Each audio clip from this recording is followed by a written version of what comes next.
going back from doing, did you start with print on demand or did you start with reselling?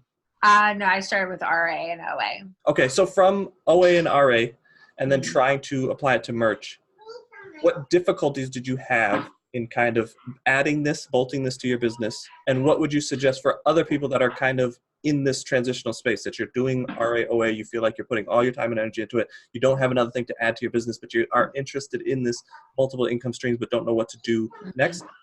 I guess, what was your transition? And then what would you suggest other people do for that transition?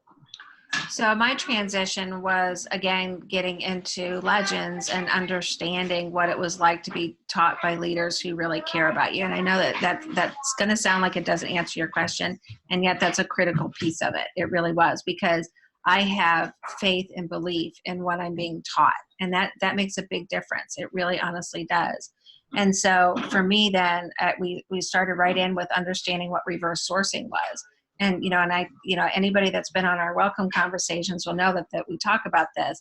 You need to be able to understand, if you master reverse sourcing and you master reading the Keepa chart, those are the biggest foundational pieces that you need in order to have success at retail and online arbitrage. And so I felt like I was in a place where I can geek out on that kind of stuff. So I wouldn't call myself a master necessarily, but I certainly got it under my belt. And so we got to a point where we were building a replenishable business. We're still building a replenishable business, and we were starting to see the value of that consistent income every month. And being able to, rather than going out and doing the hustle and stuff like that, we just have a list that we go off of, and it's like our grocery list, so to speak. Even though it's not all grocery, but it's like our grocery list of stuff. So each week we know how much of each thing we need to buy. And so it really has systemized it to that point. Now, and Jimmy just talked about this actually, the replens are going to constantly fall off. So there is, you do continually need to be working at it, but that would be true in print on demand as well, because you're continually looking for landing zones and niches that need to be filled, that there's eager buyers that don't have, what they're looking for, and finding those and putting your stuff in front of them. And so for us, we had gotten to the place where we felt like we had a good, sustainable retail and online arbitrage business based on the replens that we did. Then, Q4 for us is replens, and then anything else that we do on top of that is just the gravy. It's just the extra. And so that felt like a good time to add another stream of income. Was that's Q4 or right before Q4? Well, it was spring of last year. So it was right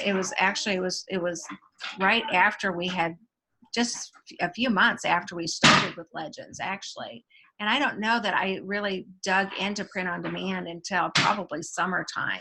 And that was really where we felt like we had a pretty good solid, replen business going that we, continue to add to, but we had this other potential then stream of income. So if I were giving people advice, I would still go back to, pick one thing, make sure that you have it mastered, systemized, bolted before you add something else. Otherwise, it's just distraction. And, we're entrepreneurs, so we get distracted easily. It happens a lot. And so, I'm not a fan of having, actually our accountability groups, we just talked about this. It's like, you want to be able to set your goals and then prioritize what your goals are, and then build actionable steps based on what those prioritized goals are. And so for me, I had gotten to the point where a priority for me was to add a secondary stream of income, because I love what Ryan teaches about having multiple streams. And this was a great way to do that, because a lot of the research part of it was an easy transition from retail arbitrage and online arbitrage if you're doing reverse sourcing. I think that's kind of a natural progression.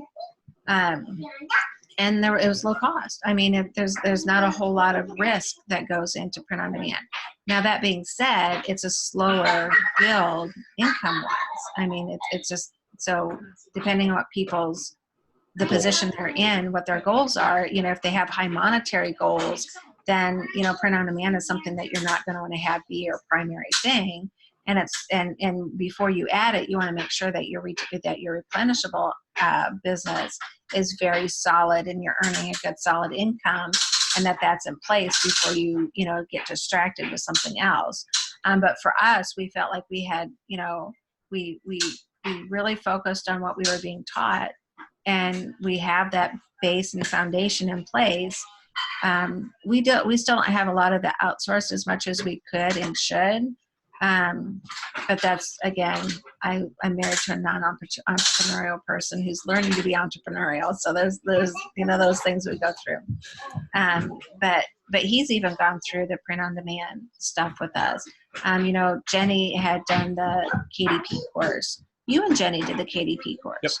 You and Jenny did the KDP course, and so Dan and I went through that together.